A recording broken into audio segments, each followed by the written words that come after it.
Do the Ten Commandments belong in the school classroom?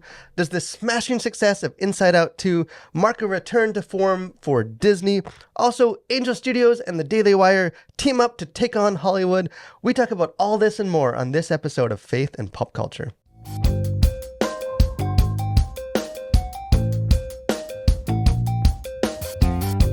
Hey, well, what's up, everyone? Welcome to episode number 16 of the Faith and Pop Culture Podcast. It is me, your host, Daniel, and I am joined at the desk, as I always am, by the book-buying addiction to my credit card debt, Mr. Samuel David Kemp. What is up? Oh, it's good to be with you, Daniel. So, Have you heard of the library?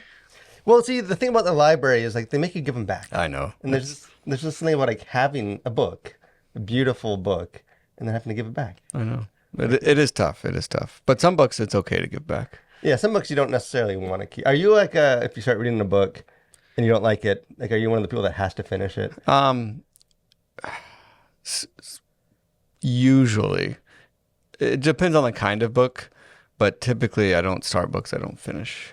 Because I'm bad even with, like, a series. It's like, Yeah. I don't like the series and there's 3 more books. I guess I'm just not going to enjoy reading for the next couple. See, I don't think I would go that far. Like, But I'd happily drop the first, like, hey, the first book wasn't great. I'm not interested enough to, like, I don't care enough about the other 2 books. See, I've loosened up because as I get older, You realize like, there's only so many books you have Yeah. in your life to read. Exactly. And do you want to waste And you your want to time? one of those books. Exactly. Yeah. So That's why I just reread Lord of the Rings Yeah. over and over. 'Cause there you go. You don't need to buy new books. But hey, we are glad you guys have joined us. It's been kind of an unusual last couple of weeks, so a lot of travel and a guest episode. Enjoyed having my brother. Hope you guys enjoyed having him on Yeah. for a couple. I certainly did. It was a breath of fresh air on this I podcast. know, it's fun. To be able to talk to a co-host that had insight and wit was just something I've been waiting for someone with intelligence, and it was for many episodes. It was really great. I But loved we're it. back to the basics this week. But there is some interesting stuff to get into because again, there's just been some, at least to me, fascinating like cultural stories and things that are happening that I think are interesting like on their own, but also I think like have wider implications for sort of culture and how, as Christians, how do we understand this? What does this say about like where things are going and how we should engage? And kind of the first story isn't on its face necessarily seem like it would be aligned with like a faith and pop culture podcast. This is not a faith and politics podcast. It is not. But there is sort of a political story that I do think is very relevant to kind of what we do here on this podcast with like cultural engagement and because I think it reflects a lot of just, hey, how do we kind of the question of like, how do we exert influence in our culture? Like, how do we, as Christians, how do we share our message and kind of shape the culture, try and kind of point it back towards more like biblical values and the gospel. And that is sort of this ongoing kind of this controversy about from Louisiana about the 10 Commandments. Who knew the 10 Commandments could be so controversial? Hot button issue. But hey, they are. So kind of what has sparked a lot of this conversation is that Louisiana, the governor, Jeff Landry, just passed a new legislation which says will require a poster-sized display of the 10 Commandments in large, easily readable font in all public classrooms from kindergarten to state-funded universities. The posters, which will be paired with a 4-paragraph context statement describing how the 10 Commandments were a prominent part of American public education for almost 3 centuries and must be placed in the classrooms by the start of 2025. So that was just passed. I don't know if there's going to be other like appeals or all the legal process. Again, this is a pop culture podcast, not a politics one. Yeah. So I don't know the whole thing for that, but I do know that there's been very, believe it or not, polarized responses to this. Yeah. Where some are very much, celebrating this. Hey, this is the first step in the return to our Christian roots as a nation. Yeah. Finally getting the Bible back into these classrooms and, hopefully steering the next generation in the right direction. Others are not so enthused, kind of citing, hey, this is a breach of the separation of church and state. Yeah. That this is, that if you, I think as one commentator said, if you want your kids to learn about the 10 Commandments, take them to church. There's nothing stopping you to do that. Maybe the classroom isn't the place for for that. Again, I think this bill was just passed like last week, so there's going to be a lot kind of unfolding from it. And again, like I said, we don't want to get into like the nitty gritty of like the political aspect of this because about separation church state, some of that kind of stuff. But I do think this from a cultural perspective, this is an interesting Yeah. thing. So what are your? I know you well enough to know that you have thoughts on this. I do, believe it or not, have thoughts on something like this. I think to begin, I want to like recognize the intention of people who promote things like this. So like Jeff Landry and the more conservative elements within the state legislation, and I'm sure there's lots of people and lots of well-meaning Christians who would be on board with this. And I would say too that I'm a big proponent of the Ten Commandments, and I think everyone should live by them, obviously. But I think what this represents is sort of a top-down, forced approach to maybe Christianizing a community, or in this case, a state. And I don't know anywhere in history that has proven successful. Nor do I see anywhere in Scripture where mandating Christian ideologies is going to lead in the direction that you hope it's going to lead. And so I say that to say I see the intent behind it as being something good. The result of it, I think, will not be what the intent was. And I think it's just, I don't know that it's the right way for the church to go about infusing Christian doctrine in a culture, in a society. Yeah, because that's essentially where I am. Like I think it is on its own. Is it a terrible thing to have the Ten Commandments in a classroom? Probably not. And I think like reminding. And I don't think anyone would, if you go through the list of Ten Commandments, I don't think anyone, even people who oppose this this move, I don't think anyone would disagree on the Ten Commandments. I mean, except for the first couple, because they're like, well, yeah. when you get to like, you'll have no other god, or like even the Sabbath, keep that holy. Right. There's a couple that again, like an atheist or anyone or someone of another religion can be like, hey, that's not. Yeah. So maybe the second half of the Ten Commandments. Yeah, but most of the 10, is reminding us, a grade 7 student, thou shalt not kill. Is that a bad thing? Like, I guess it doesn't hurt, or like, thou shalt not steal. Like, hey, maybe that's not, it's like on its own. Again, I don't think that doesn't necessarily mean I think this is a good idea, but I think, like you said, the bigger issue to me is more like the approach, like that this is sort of being heralded, championed as like, this is sort of how we return, how we get America going towards a Jesus direction again. Like, we just sort of put enough biblical stuff around them, kind of force enough, secular settings to behave in a way that's Christian. Therefore, people are just going to be more Christian. Yeah. And it's just like, if you step back and look at it, it's like forced Christian values. Like, when is that ever in history played out well? Like, and it's like, so you want people to believe in Jesus because you make them, because you legislate it.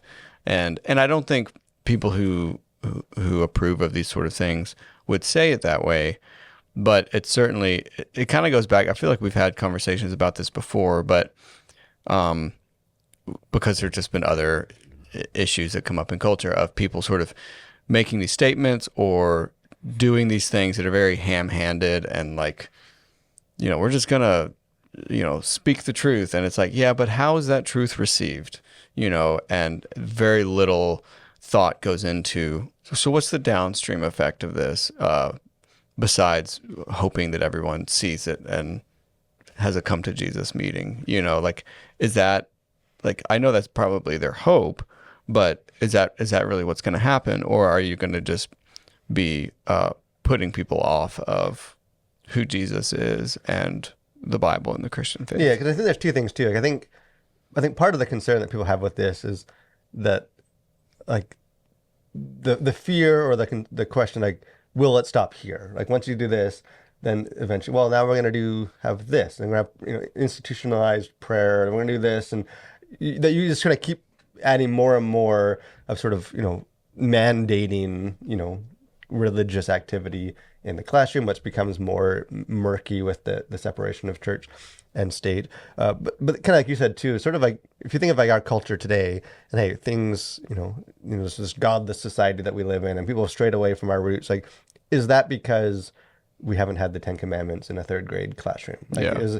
is this really the solution to, or is it that people are becoming disillusioned with Christianity because we haven't been, like, as the church, successful at like sharing the gospel story and like communicating that truth to them and Yeah. living out our convictions, like sort of that, like the more bottom up approach of like, hey, we are the people that we found the truth and now we need to help other people find it.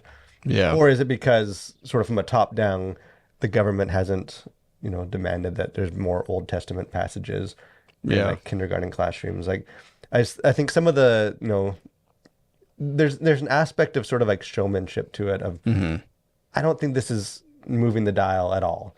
No, I think what this is doing is it's getting points for conservative leadership in government. Like that's what it's doing.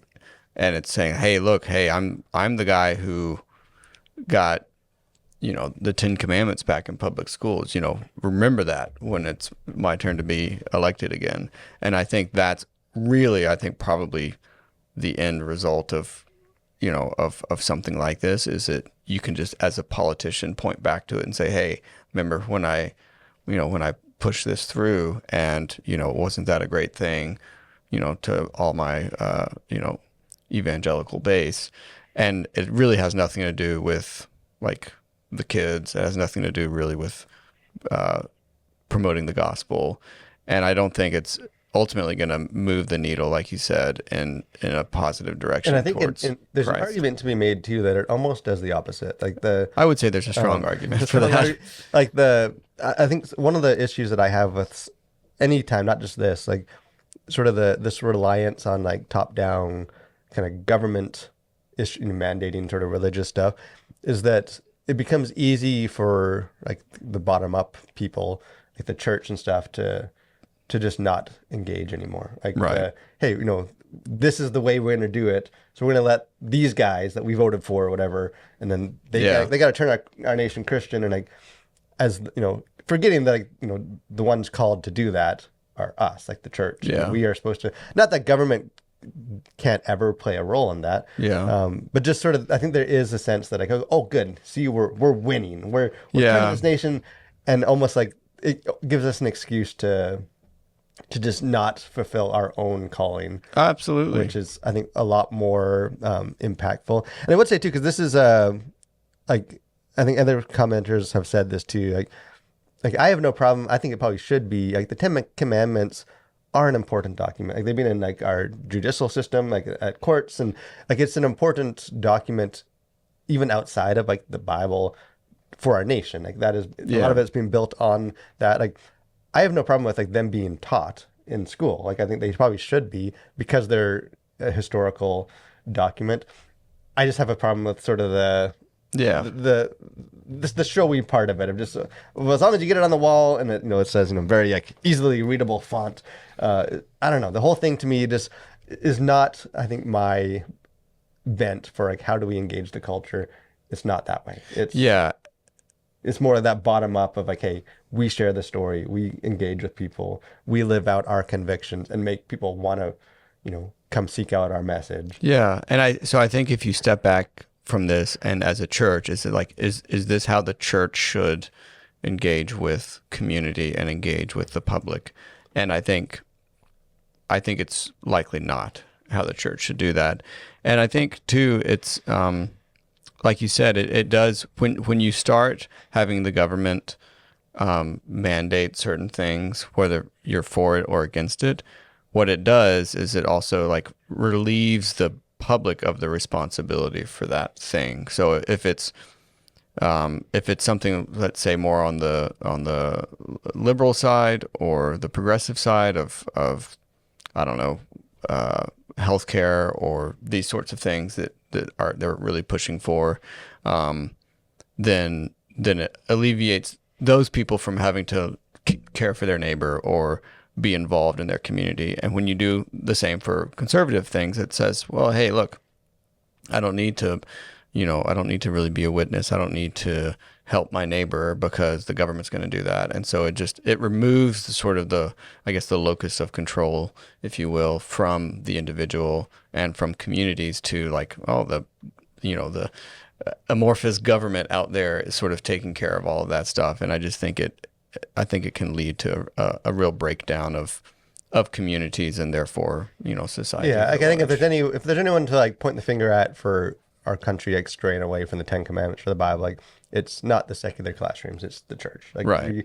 we are the ones that need to do better. But hey, let us know your thoughts too. Send us a message, or if you're watching us in the comment section, sort of how you navigate that. But the bottom line takeaway is that Sam just doesn't want the Bible in schools. Yeah. But another thing that has been making ripples through culture in a very different sense in pop culture is the movie Inside Out 2. Speaking of emotional responses, so this movie this came out just a week ago, is crushing it. This sort of that's what I hear. The narrative of Pixar and Disney that are just floundering into the ground, dying, at least for like a couple weeks. Yeah. That narrative has been reversed because this movie is like a phenomenon. Like, this movie is just making ridiculous amounts of money. It's already the highest grossing movie of the year after like being in theaters for like 8 days or something. It's past Dune, which was itself a big blockbuster movie. I don't know the final the current count, but it'll be out of date anyways by the time this drops. But there's hundreds and hundreds of its second weekend I think made over $100 million, which is would have been a smash hit like the first weekend, and then the second weekend. So I thought it was interesting because again, like, box office numbers and some of that, like, does that matter for Christians? Like, most of the time, no. But I do think there is something to be said about like why this movie? What about this film is making it resonate so much with people when the last bunch of movies by this same studio clearly wasn't, like, because there's been a lot of talk about the Pixar, the golden age, back in Toy Story and some of that, and then they through COVID they released a bunch on streaming that no one really watched. And then like Lightyear and Turning Red they released in theaters and no one went to see them, and kind of this idea that like, hey, they've sort of lost their touch. And people are so mad at Disney. Disney can't make good movies, so people don't want to go see that. And then this movie comes out, and everyone goes to see it, apparently multiple times. And so I thought we can get into a bit of that. Again, I've reviewed this movie. We have a review on our channel. You have not seen this movie. But there's different aspects to this story. Because one is this sort of what about the film and the approach is... why is this resonating with people? But there's also there was a quote by some of the the chief executives, creative officers at Pixar that I thought kind of related to this. Like, 'cause again, they were doing their own like soul searching after some of their movies failed. So Pete Docter, who I believe is a Christian, and he's now the chief executive creative officer at Pixar. And he made a comment before this movie came out where he, in an interview, talked about kind of their new approach and why they're trying to figure out why their movies aren't doing well and what they need to change. And one of the things that he kind of said that jumped out to me was, said the studio's movies should be less a pursuit of any director's catharsis and instead speak to a commonality of experience. I don't think we can ever let ourselves off the hook of making sure that we deliver the best possible and most relatable films. And kind of the context of that, if you haven't followed a lot of these movies, is movies like Luca or Turning Red were very much like, this is the story of this director. This is their experience, and it's very personal to them. And neither of those movies really caught on. And kind of in response to that, Doctor is saying, like, okay, instead of sort of allowing this movie just to flow out of the lifeblood of this one director, like, we should focus more on just telling wider, applicable stories that reflect like all of our experiences. And at least for this movie, that approach seems to have worked. But what are some of your thoughts about just the success of the movie, but then also some of these comments for... Well, I'm not too surprised that it did so well, although it's always kind of a hold your breath and see when you start doing sequels to really good movies. And so, I feel like it definitely could have gone either way. But knowing how well the first one did and what a great movie that was, it is kind of refreshing to see that sounds like they nailed it. Again, I haven't seen it, but it sounds like they nailed this movie as well, or as well as you can, for a follow-up to a smash hit. As far as Doctor's sort of statements there about sort of making the broadest sort of relatable movie, I feel like that could go both good and bad. I think if you try to make a film too relatable, then it ends up, I think, being almost too generic. And I can't think of no films come to mind like that. But I would look at a movie like Luca, which I guess it was not. I don't know how it did comparatively, but I really like that movie, and I think there's something to be said when movies are a little more specific, but you can sort of get inside the head of the character. I think focusing on character is probably a really big part of it. And so if I think you can make movies that can flow from, the life of the director or whatever, and it can be relatable, depending on how you shape that movie. And so, I don't know. I think you can make more relatable movies, but I think there's also a danger, I think, in going too far that direction, because it's like, okay, so then what is this movie now? Like, and I think there's also, which we've talked about in weeks previous to this, like, I'm always a little hesitant to read too much into one. Like, there's always sort of that hot knee-jerk reaction of like, okay, now Disney is back on track, or now right, like it's one movie, like it was a really good movie, and really good movies, as a follow-up to a really, really good movie, like, it's a popular franchise. They did it well, so it's going to do well. Like, that doesn't necessarily mean that, okay, now the next five, they cracked the code. And now, they used to do that with like video game movies, where like they're always bad, and they'd make one that wasn't bad and be like, oh, now Hollywood's figured it out, and then the next one will be bad. And like, sometimes it's just a good movie. Like, sometimes the stars just align. So again, like, not to diminish what the movie accomplished. I really liked the movie. Yeah. But I always am a little hesitant to like, hinge the whole narrative on one thing. But I agree with you, like, because I liked Luca, and maybe that's because it's sort of the story of like a boy growing up, and I'm a boy that grew up. Yeah, and it was like in Italy, right? Yeah, like, there's like, who doesn't love a flick and I think even based in Italy? In some other interviews since this, Doctor has sort of clarified a bit that some of these statements were like, I think maybe taken not out of context, but like a little too literal, or like, because he says, like movies like Luca and Turning Red, like, not that their experiences, because there is sort of an ickiness to like, well, their stories aren't relatable. Like, we need to tell a different story. And yeah. Like, no, like, they're telling from who they are. So all stories come from who we are. And like, so there is an aspect of that. But I think what he's sort of trying to get at, though, is just, like, focusing on, because he talks about like Toy Story. So like, that movie did so well because like all kids grew up imagining their toys come to life. Like, and like Inside Out, like, their emotions and some of these things, like, to sort of just focus on things that again, like, not that the creators don't put their own input in there, but it's stuff that we can all sort of have an access point into. Yeah, and I think I think that's important, and I think you can do that in different contexts as well. And so, like, I think you can focus on the human emotion and what it means to, leave family or whatever.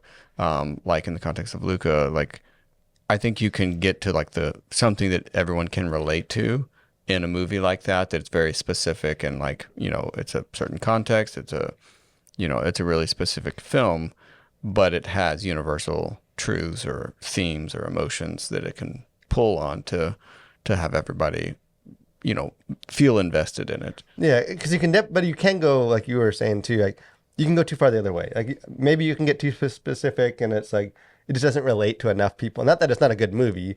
It's just not relatable enough to like draw in, to be like financially successful, which is different than being just a good movie. But I feel like you can go too far the other way, like where Yeah. you're trying to tell everything and kind of boil it down to like just the the most lowest kind of hanging fruit, common denominator. Because I do think like one of the values of film is that you're exposed to stories and experiences that like are not your own. Like, Yeah. I think one of the problems even with like faith-based films traditionally has been like almost all the characters, the hero is the protagonist, are Christians, and like it's sort of our story, and we can relate, and we there's a comfort to it because hey, we understand this. We've all been persecuted for our faith. We've all Yeah. been this, and we've all had that experience of sharing or doing whatever you want to call it, but and like there's value in that, but like I feel like part of what I appreciate about the stories, whether it's like books or shows or movies,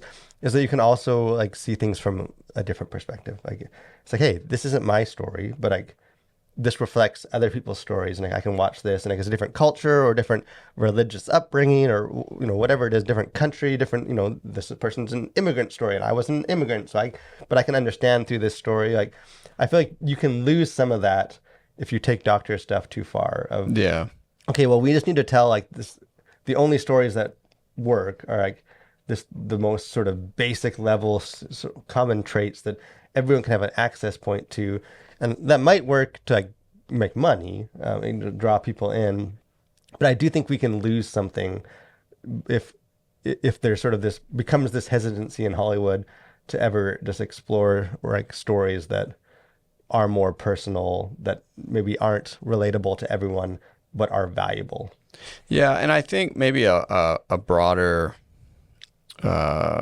insight that something like the success of Inside Out 2 has is that I think it just reveals again that like Disney, Pixar, they're not monolithic. These studios aren't we think of the studio like Disney does this, Disney does that. Like, yes, that's true, but like there are so many layers to Disney, and there's so many specificities to each movie that it's easy to just sort of we do these broad brush, they're great for selling headlines and clicks and all that kind of stuff, but is Disney back on track with Inside Out 2? It's like, well, Disney had a great hit with Inside Out 2. That doesn't mean that like they're never going to make a bomb again in as far as movies go. And so I think hopefully a takeaway can be there are good movies and there are bad movies, and studios make them both, and take each one for what it is. And there isn't like this, I don't think there's this like formula for making smash hits. Yeah, I mean, if there And was, so- then like every studio would just be cranking out smash hits. Right. Like I don't think there is. I do think there can be like Inside Out 2, like content wise, it's clean. Like no language, no Yeah. sexual stuff, like no. And I do think like it's sort of the vote with your wallet kind of idea, but like a movie like this doing well without that stuff, and then like other movies, previous ones that did have some language or some sexual themes or subtext, and those ones didn't do well. Like I do think like the studios are not blind to that, like, Right. And again, like there is some value for like kind of the success of this movie does influence other movies. Oh, for sure. But yeah, there's not like some kind of formula now. Now we like everything Disney does. But like you said, there's so many different aspects to it. And I think there's just because there are like such competing narratives as well. Like, Disney's just this woke agenda factory, and then they put this out, and it's like, well, okay, like that just totally destroys your whole narrative about how evil Disney is, because they put out a movie that's clean, it's funny, it's good for the whole family, and it's like, yeah, but Disney's evil and they hate us. So it's like, okay, like I think maybe just understanding that there isn't just these monolithic things. It's only ever this, and in the case with Disney. And so I think this just sort of goes against that narrative, and I think it's okay for Disney to put out good films, and like I think we should celebrate it when it does. But speaking of Disney just only being evil, putting out bad agenda-driven films, if that is the case, then you're in luck. Because kind of our last this story to touch on, which we don't need to get super deep into it. I just thought it was an interesting development, and that is the team up, the partnership, the dream team assembly of Angel Studios and the Daily Wire. So, Angel Studios, their new film, Sound of Hope, the story of Possum Trot, comes out July 4th. Really good movie. Had the chance to see that early and really liked it. You can find our review on our channel. But so this movie's coming out, and just like a couple of days ago, it was revealed that the Daily Wire, which is sort of the conservative political media group. I know there are a lot of things now. They've been stepping into sort of the media, with Bent Key, and kind of trying to develop their own. Essentially, they would call it, I think, a Hollywood alternative or competitor. Yeah. They're a bit more like take on Hollywood, where Angel Studios is a bit more like kind of infiltrate and just kind of do our own thing within the Hollywood system. But it was just announced that the Daily Wire is going to team up with Angel Studios for the release of this film, despite the fact that in many ways they're kind of competitors. Like they're both sort of trying to attract the same audience. But the Daily Wire CEO Jeremy Boring had a quote, or like a town hall thing where he was sharing this to an audience, and he made a couple of interesting statements. He said, "We don't stand a chance against Hollywood's broken system and broken priorities if we view this as a zero-sum game. Daily Wire and Angel Studios are still only two studios to represent entertainment for over half the country. There's a lot of space and we need more.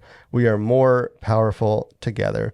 So kind of this, I guess, like the takeaway, or at least if you were like boil that down to the basics, for me, it's like, okay, we're sort of competitors.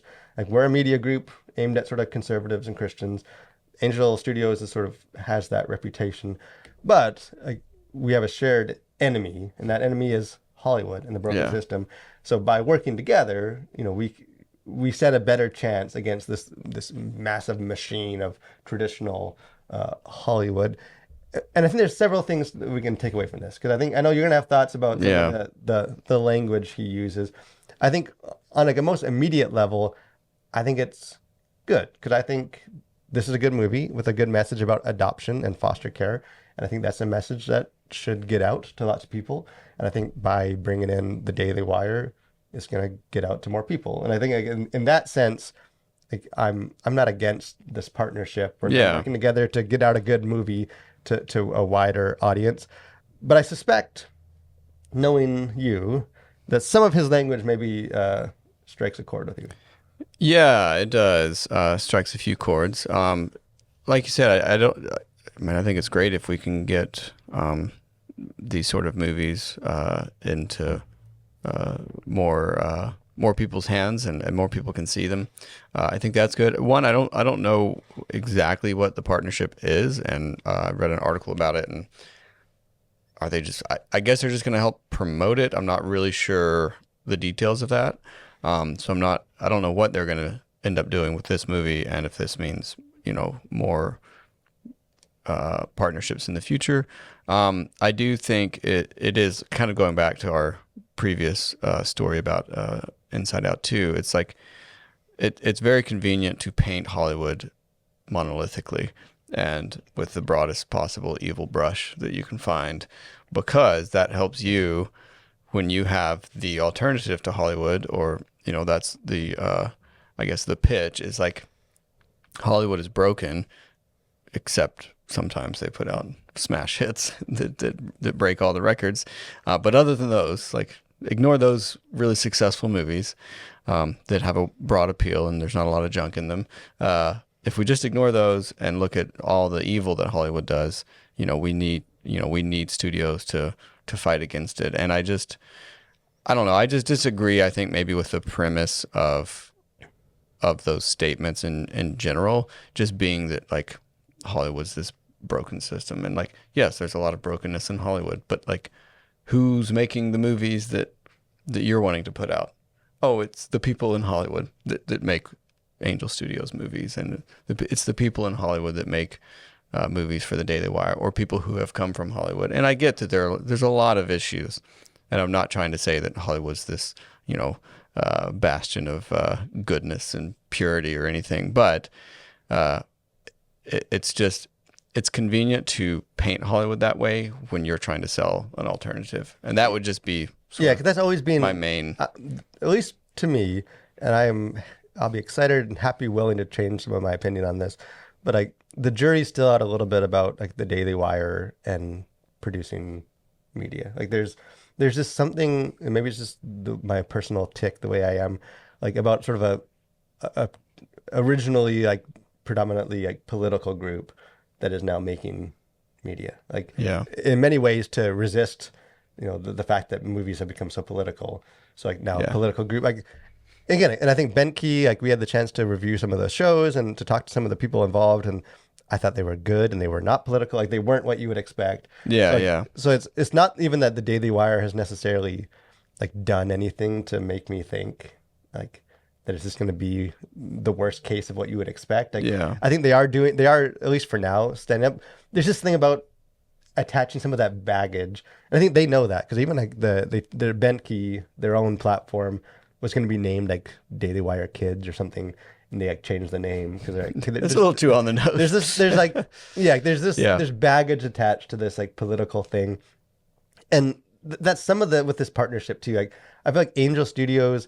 I wonder how it's going to be received. Like because I think Angel Studios has slowly, it seems like earned a reputation, even like the mainstream of like, okay, like this isn't some just sort of political messaging. Like this is a studio that tells good stories.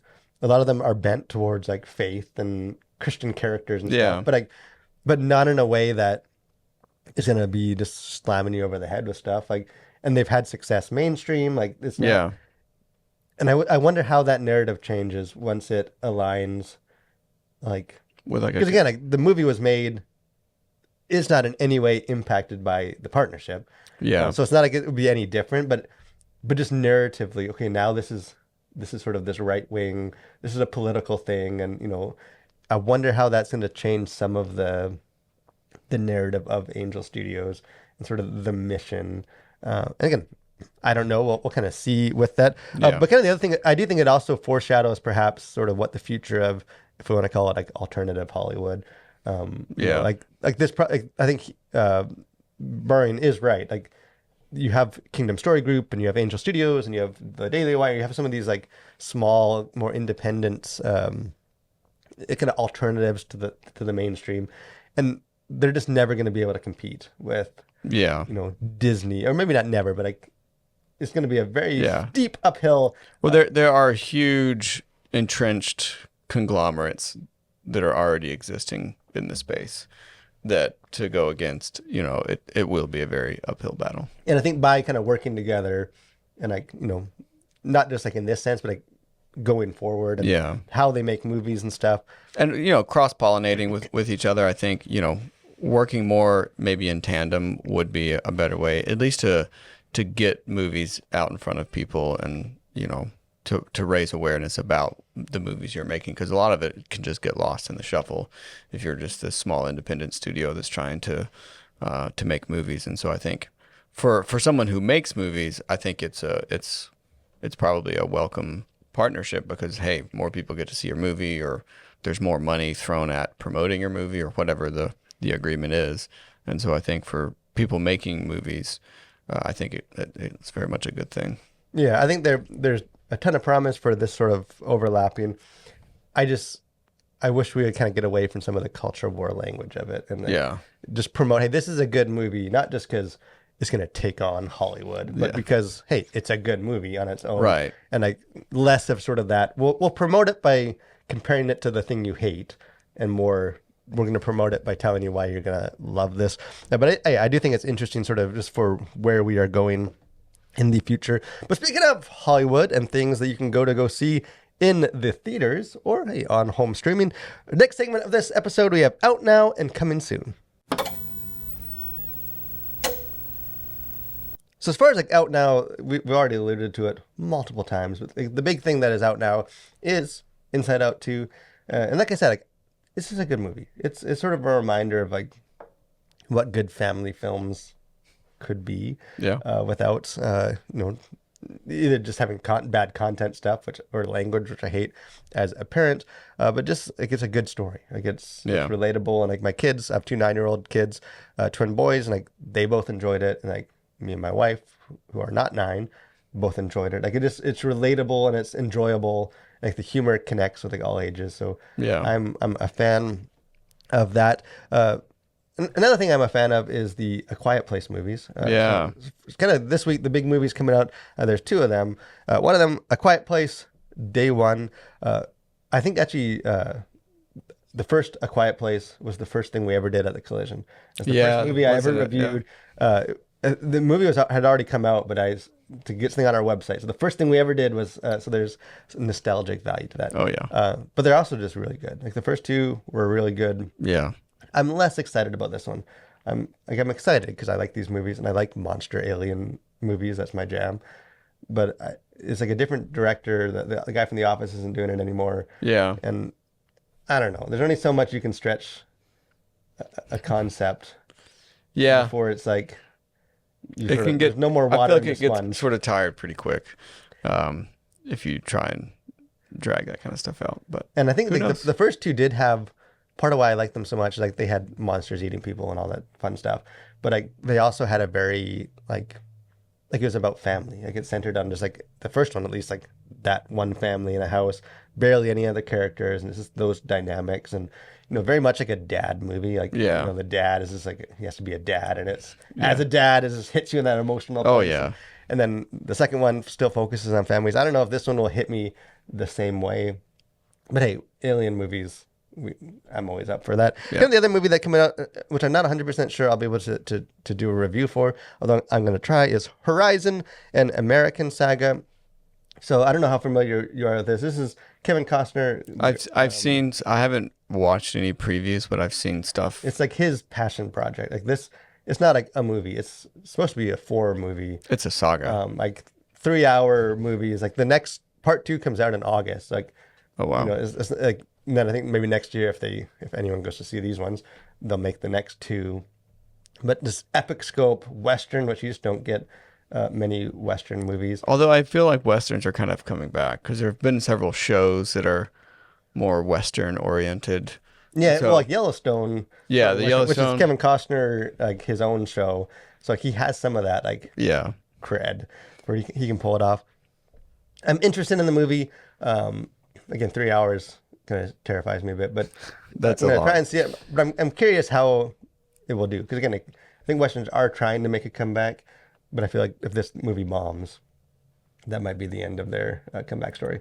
Yeah, it could be, but who knows? And I think he like self-financed this. Like he poured like millions of dollars to try and make this movie, and it looks great. Like the trailer, like I mean, this visually looks great. Yeah. Well, that's one thing that like I feel like westerns always have in their favor is like the visuals are always stunning, like Western horizons and It was like a skies. guy horse riding and- by. yeah. Like, there's this thing, classic cinema about that.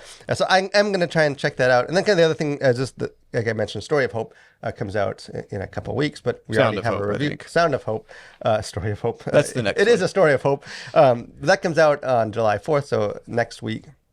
But we do have a review, so go check out my thoughts because I enjoyed that movie. But speaking of thoughts that I always enjoy, the final segment of this podcast, we have things we like that you should like too.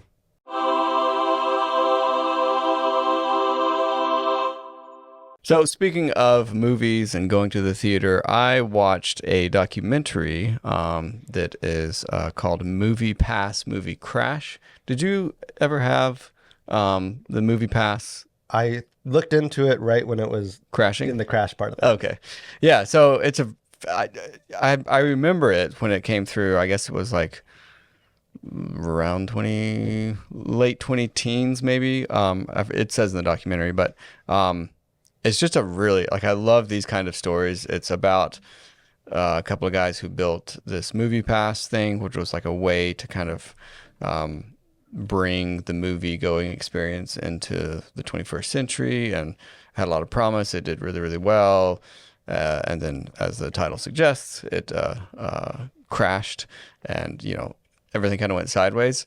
it's just a fascinating documentary, and as someone who loves documentaries, I would give it 2 enthusiastic thumbs up.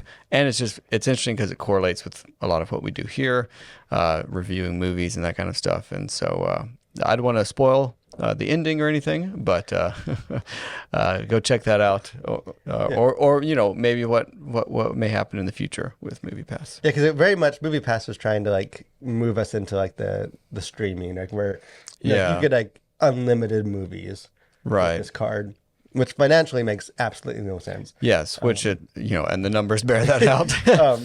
But yeah, it is such a fascinating, because like I know so much of it is this, like it's just so much gusto to try and strong arm their way in. Like, like I think a lot of it was like, we're gonna lose tons of money, but we're gonna gather all this data, and then we're gonna try and like hold the theaters hostage and all this, like they had all these like plans. Well, and it's interesting too because the documentary gets into all the various players that were sort of driving that direction, and along with like the founders of it who were very much not in favor of going that direction. So it's really kind of a look behind the curtain of sort of a company that's trying to do something disruptive in an industry that hasn't really been disrupted much, maybe I guess since streaming. But so it's really, really, to me, it's really interesting, and I think you would like it. Yeah, and I don't think like that, like they failed, but like I have AMC Stubs A-list, so like I can see 3 movies a week for $20 a month or whatever it is. Like like I think it did cause theaters and stuff to like, hey, we need to change and find a way. Movies are so expensive, and how do we get people kind of involved in this generation? And so it is sort of like, I think that their goal might not have been a success, but kind of like they had to, whatever. Yeah, I mean, they're sort of in some ways a sort of sacrificial lamb, and it's like, but it did, like, the industry has changed, I think, as a result of what they did. And so, yeah, I mean, I think if you go to movies, I think you'll find it interesting, especially if you had MoviePass back in the day. Is it on? What is it on? It's on HBO Max. Okay. So, yeah. I did see that came out. That sounds interesting. And relive the glory if you were one of those people that got to take advantage. 18 movies a week or whatever.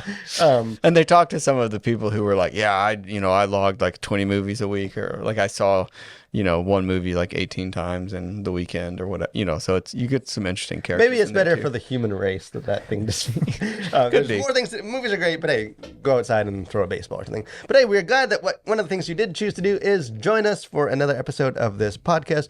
Always fun stuff to get into, and every week there's, as Christians, you don't have to look far. There's always controversies or questions or just things to celebrate the goodness in culture. So we hope you will join us every week, and we will see you next Thursday for more conversations on faith and pop culture.